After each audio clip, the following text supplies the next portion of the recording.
నమస్తే రైతులరా, welcome to రైతు రాజ్యం యూట్యూబ్ ఛానల్. మనము పొలం పని అనగానే మనకు బాగా గుర్తుకొచ్చే సమస్యలు ఏంటంటే ఎలక్ట్రిక్ సమస్యలు. ఒక డీప్ అయితేనేమి, ఒక బోర్ అయితేనేమి, ఇలా కొన్ని చాలా సమస్యలు అయితే మనము ఎదుర్కొంటుంటాం. ఇక్కడ చూసుకున్నట్టయితే మన ఎలక్ట్రిషియన్స్ మన డీప్ అయితే ఫిట్ చేస్తున్నారు. డీప్ బిగించే ముందు కొన్ని జాగ్రత్తలు అయితే తీసుకోవాలి. ఆ జాగ్రత్తలు ఏంటో ఇప్పుడు మన ఎలక్ట్రిషియన్ సూరి చెప్తాడు. ఒకసారి రైతులందరూ ఆ జాగ్రత్తలను పాటించి ఎలాంటి సమస్య రాకుండా చూసుకోవాల్సిందిగా కోరుతున్నాం. ఒకసారి ఎలక్ట్రిక్ సూరి మనకి ఏం సమస్యలు చేస్తే మనకి ఉప్పు బొగ్గు చూసుకుంటే రైతు వచ్చేసి ఉప్పు బొగ్గు అండ్ మట్టి పైప్ అయితే తీస్తున్నాడు.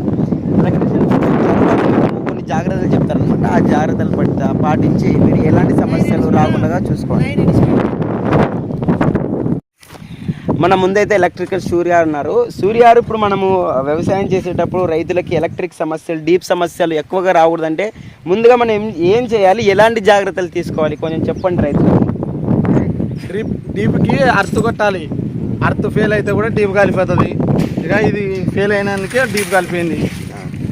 ఇవి అర్త్ పైపులు, అర్త్ గుంతలు, అర్త్ పైపుకి బొగ్గులు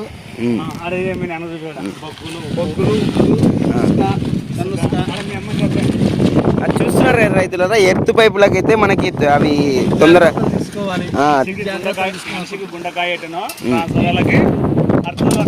అది మనిషికి గుండెకాయలలాగాను ట్రాన్స్ఫర్కి అర్తులు అయితే అలాగనమాట. అర్తులు బాగా ఉండడానికి ఉప్పు బొగ్గు మరియు మట్టి అయితే ఇలాంటివి కొన్ని జాగ్రత్తలు తీసుకోవాలి. ఎప్పుడు తడిగా ఉండాలి. సార్ అయితే ఇప్పుడు మీరెవరు సార్, మీ డ్యూటీ ఏంటి? ఇక్కడ జేఎల్ఎంగా ఉంటున్నాము. జేఎల్ఎం ఇది గుట్టల ప్రాంతం అనమాట. గుట్టల ప్రాంతం అయిన వల్ల తడి అనేది తక్కువ ఉంటుంది. వీళ్ళు మీద మురుసుగడ్డల మీద గుంతలు తోగినారు, అందుకని అర్తులు ఫెయిల్ అవుతున్నాయి అనమాట. మీరు ఎప్పటికైనా కానీ ఉప్పు బొగ్గు లైన్ పెట్టి కానీ వాటర్ ఇడుతుంటే ట్రాన్స్ఫార్మర్ బాగా పనిచేస్తుంది. ఓకే.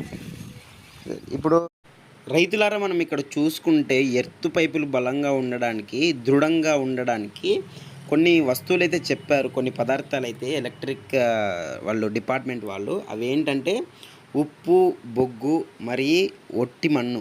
ఈ 3 పదార్థాలు వేస్తే 10 సంవత్సరాలు, ఖచ్చితంగా 10 సంవత్సరాలు అయితే డీప్ నిలబడుతుందని చెప్పినారు. మనకి చూద్దాం. మనం రైతులారా చూశారు కదా, మనకి డీపులు సరిగ్గా ఉండాలన్నా అవి మనకు 5 సంవత్సరాలు 6 సంవత్సరాలు 7 సంవత్సరాలు ఎక్కువ కాలం నిలవాలన్నా దానికి కొన్ని ట్రిక్స్ ఉంటాయన్నమాట. ట్రిక్స్ అని కాదు, అవి ఖచ్చితంగా చేసుకోవాలి. అది ఏంటంటే ఇప్పుడు మామూలు ఎలక్ట్రిక్స్ పైపులు ఉంటాయి కదా, ఇక్కడ కనిపిస్తున్నాయి కదా పైపులు,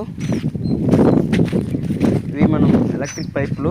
ఇవి దీనికి కనెక్షన్ ఇచ్చింటారనమాట డీప్ నుంచి దాన్ని మనం భూమిలో బూంచేటప్పుడు బొగ్గు ఉప్పు ఒక ఒట్టి మన్ను ఈ 3 రకాల పదార్థాలు అయితే వేసి బూంచుతున్నారు. ఎందుకంటే ఇవి కరెంట్ కాబట్టి ఎలాంటి సమస్య ఉన్నా డీప్లో మన కరెంట్ ఎలాంటి సమస్య ఉన్నా దాని దగ్గరికి అయితే వెళ్ళకూడదు. ఎంతోమంది రైతుల ప్రాణాలను బలికొంటాయి డీప్లు.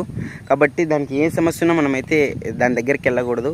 హెల్పర్నో లేకపోతే లైన్ మ్యాన్నో మనము ఫోన్ ద్వారా వాళ్ళకి మాకు కరెంట్ ఆఫ్ చేయండి, లైన్ ఆఫ్ చేయండి, మాకు సమస్యలు ఉందని చెప్పి వాళ్ళకి ఫోన్ చేసి అక్కడ కరెంట్ తీపించుకొని మన మోటార్లకు అయితే ఏమన్నా సమస్య ఉంటే చూసుకోవాలి. అంతేగాని అవి కరెంట్ ఏమొస్తుందిలే అని కొంచెం మనం నిర్లక్ష్యం చేస్తే మాత్రం ఖచ్చితంగా మన ప్రాణాలకే ప్రమాదం. కాబట్టి ఏం చేసినా చాలా జాగ్రత్తగా ఉండాలి రైతులు. ఈ డీప్ సమస్యలు, కరెంట్ సమస్యలు అనేది దేశంలో ఎవరికి ఎక్కువ జరగవు, ఒక రైతులకు మాత్రమే.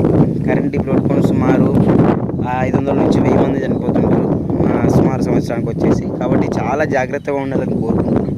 అలాగే ఈ వీడియో ఎంతో కొంత రైతులకు ఉపయోగపడుతుంది. ప్రతిసారి డీప్ కాలిపోతుంటే ఒకసారి ఇలా ట్రై చేయండి, ఇలా చెప్పండి మీ చుట్టుపక్కల ఉన్న వాళ్ళకి, అలా అది వర్కౌట్ అవుతుందేమో. Thank you guys.